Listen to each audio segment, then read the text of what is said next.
शियाली बेलाभूमि परिस्थिति देखो पानी आसी कौटी आसला समुद्र केते दूर अच्छी पानी आसी कौटी आसी देख लहरी झरणा भाया लहरी खेलुची देखो ये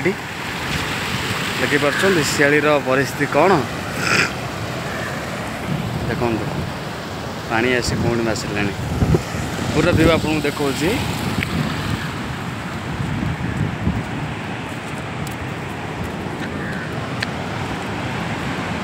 जुआर बढ़िबार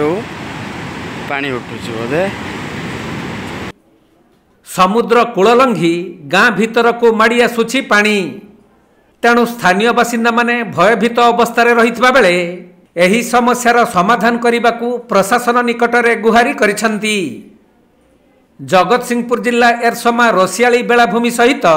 पद्मपुर कलाबेदी आंबिकी और गड़हरिशपुर भली अनेक गाँ भीतर को समुद्र पानी कूल लंघी पशुथबारु एही सबु गाँ बंगोपसागर भितर लीन हेबा भली आशंका सृष्टि हेलानी। तेणु एही अंचलर लोक माने विपद को सामना करी आशा आशंका भितर रहिछंती। यथाशीघ्र एही उपकूल को तदंत करिबा सह समुद्र कूल रे एक पाचेरी निर्माण करने को प्रशासन निकटरे गुहारी करिछंती।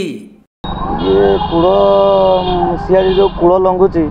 आमे अंचलवासी समस्ते बर्तमान आतंकित मनस्ताव भितर अच्छु। आम ए बाबद आमर विधायक दृष्टिगोचर करूँ जाइलु ग्रामवासी मैंने जाइलु विधायक ये आस आम पाखे पहुँची